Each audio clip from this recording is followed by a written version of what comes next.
monetize your app. So let's get right into it.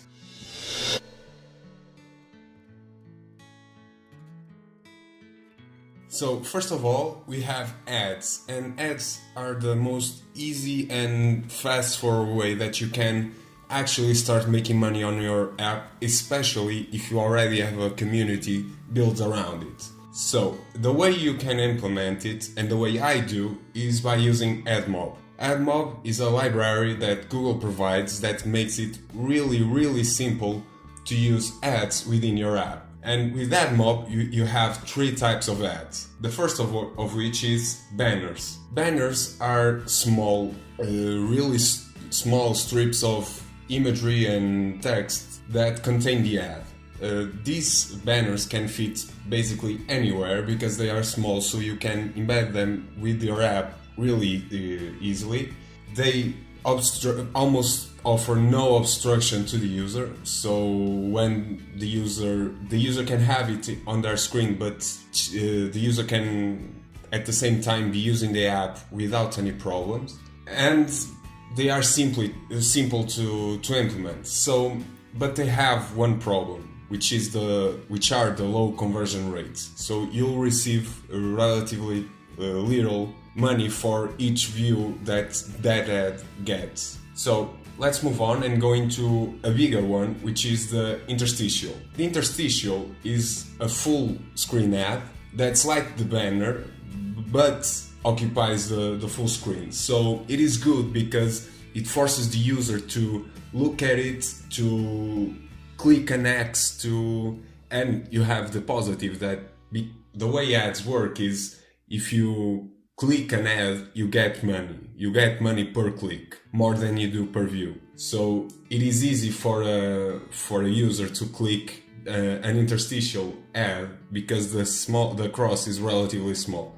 It is kind of shady, but it works that way. So because the user is forced to interact, these types of ads have a high conversion rate. So you receive a lot more than you do for banners per ad that's shown. However, they have some problems. The first of which is they obstruct the user. They stop the user from doing something. And the way you minimize that, because you don't want the ads to get in the way, you want the user to have the best experience possible. The way you do this is by implementing them with in-between activities. That way it won't get in the way, it won't stop the user from enjoying your app. And finally, and this is most used for games, is the reward video.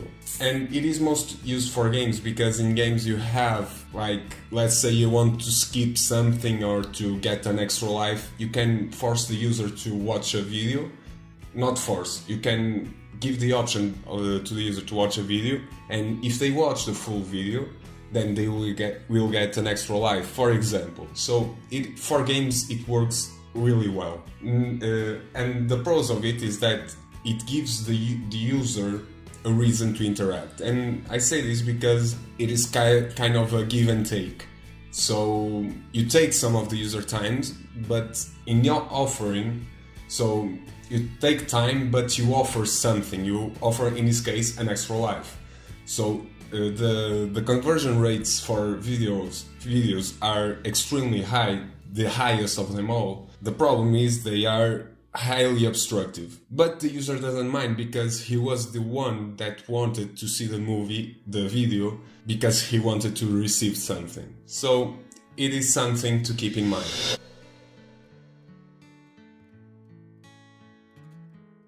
And next we have in-app purchases. This shouldn't come as a surprise to you because it is everywhere, mainly games. These in-app purchases are becoming more and more normal. So yeah, it is basically having a store within your app.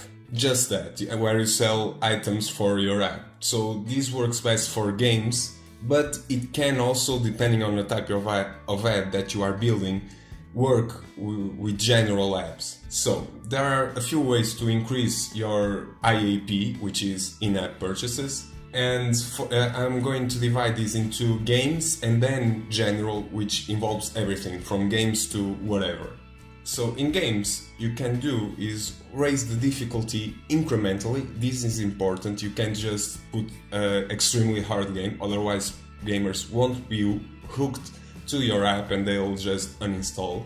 So raise the difficulty, and in a way that they'll get to levels where they'll want to buy items in order to make their life easier. So within the store you can sell better items, and you can think of this as in Real Racing 3, for example, where they do this really well, where you can buy cars. It is a racing game, so you can buy better cars with money, but you can also work for it. And I say that because you have two types of money. You have the in-game money, so the normal coins, and then you have the money that you pay for with real money. And I'm going to divide this into in-game money and real money. You can get the car with in-game money, but it will take you a lot of time to get that. So it is easier for users to actually use real money to buy that. So they do this really well. Better items are always a good option. Then you have consumables, and the best example for consumables is Subway Surfers.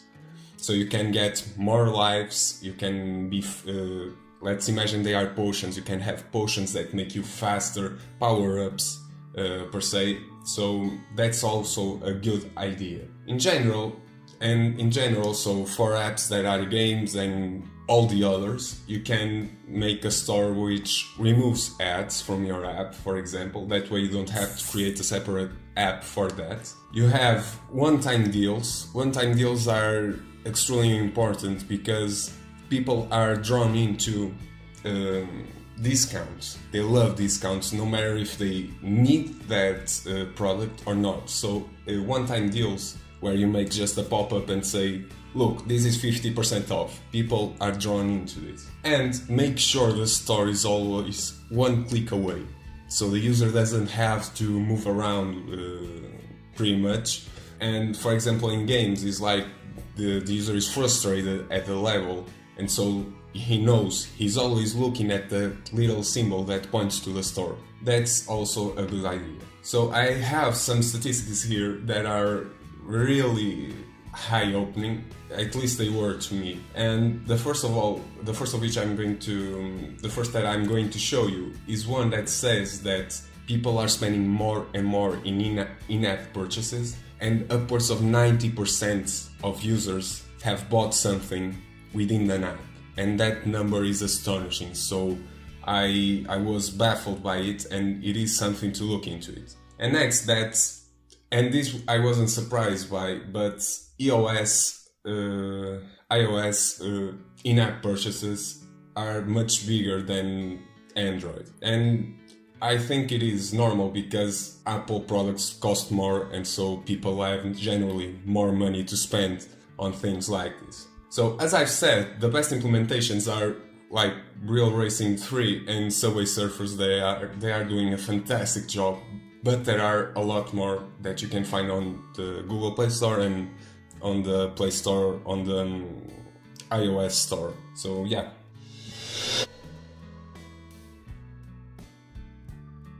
Next up, we have the freemium model. The freemium model is more and more being used because it works. It works more than the premium, and it just brings users to give you money for more features. And the way it works is by hooking the user with a free tier. And this free tier, the user doesn't have access to a lot of features, but he also doesn't lack a lot of features. So it is a balancing act that you, if are going to implement this, you gotta learn and understand. So in the free tier, the user becomes hooked and he wants more. He wants that which you offer to the people that pay. And that way you can actually make users give you money just to unlock some features, which are not necessary to enjoy the app. They just make it easy, they are convenient, things like that. So, you have some rules to make a freemium model work. The first of all is to keep the prices reasonable. So most freemium apps are like memberships that you have to pay monthly. So you have to keep prices reasonable, otherwise users won't buy or will try to find other apps that do basically the same. And the second that's really important is to keep the free users eager for more. So you have to not give them all, you have to take some of the features out, because if they don't eager for more, if they think, well, that's good enough, then you won't make any money off this. But it is really important to not remove too many features from the free users. Otherwise, they will, as I've said before, try to find another app that does the same, and they'll open the app, and within the 5 minutes mark, they'll be uninstalling it without a doubt. So be mindful of that. And I have here a list of the best implementations for the freemium apps, which I believe are Tinder, Spotify and Strava.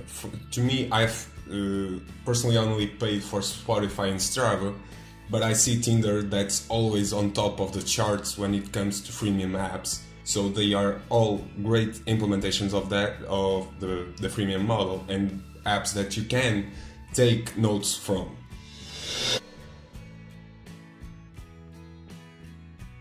And next up, we have not a common one, which is partnerships. Partnerships are not really usual within our current days, but they are becoming more and more a thing that people turn to, especially if they have a really famous app, and they can be really good when it comes to money, because we're dealing with people, generally speaking, that have a lot of money. So the best way for you to implement a partnership, or better yet, the rules to do so, is to find strategic partners. You want to find people that are directly connected to the app that you are developing. You don't want to stick, let's say, I don't know, a McDonald's with a fitness app. It doesn't connect, you know? So you have to be smart about it. So if you have a fitness app, which is the example that I'm going to give in the next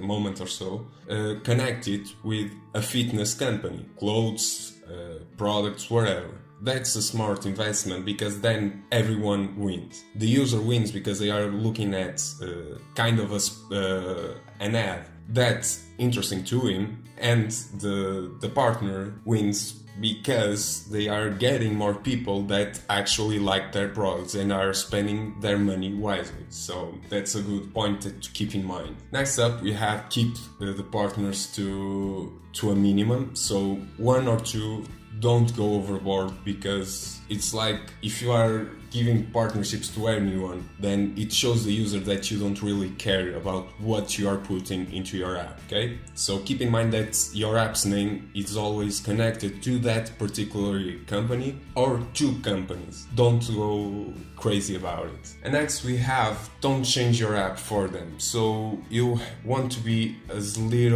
you want to put as little obstruction as you can possibly make into your app. So don't go overboard with doing all these kinds of features for that specific company, because that won't be smart and the users won't like it, generally speaking, again. And next up, we have don't just throw the logo of that specific company or products of the company. Don't put it everywhere in the app. One normal way of doing it is by putting the logo in the splash screen, the first screen that appears to the user, and that's it. Then maybe a small logo on the top left corner or right corner, but not really in the face of the user. And the app that does this the best is, in my mind, Endomundo. I've used personally Endomundo, and they have a partnership with Under Armour, and it is really good. You can check it out if you need to understand what a good app is when it comes to sponsorships.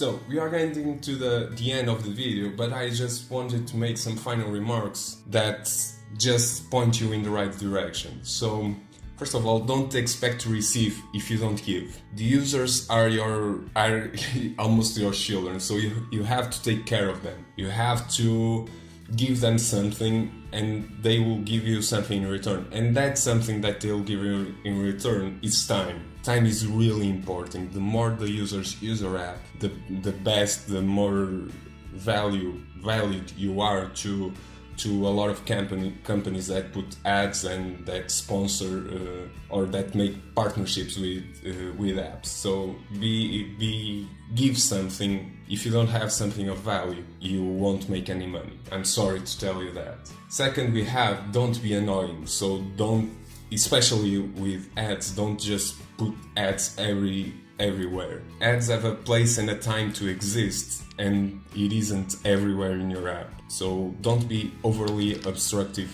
with ads. It is a balancing act, but one that you can learn quite easily and just go by the feedback that people give you. Users come first. So if you don't treat your users well, you won't get money whatsoever. I can guarantee you that. Their feedback is extremely important, and if you don't listen to their complaints, then you won't go very much further. And finally, and one that I've learned myself the hard way, and one that's really important is to, in the beginning, let's talk about ads because it is the easiest one, or the freemium, because in the beginning you want to attract as many people as possible, and the way you do that is by not just putting ads, not putting a freemium model. You just give the user everything you've got, and after you build an audience, after you build a set of people that actually use your app for a long period of time, then you can start to think about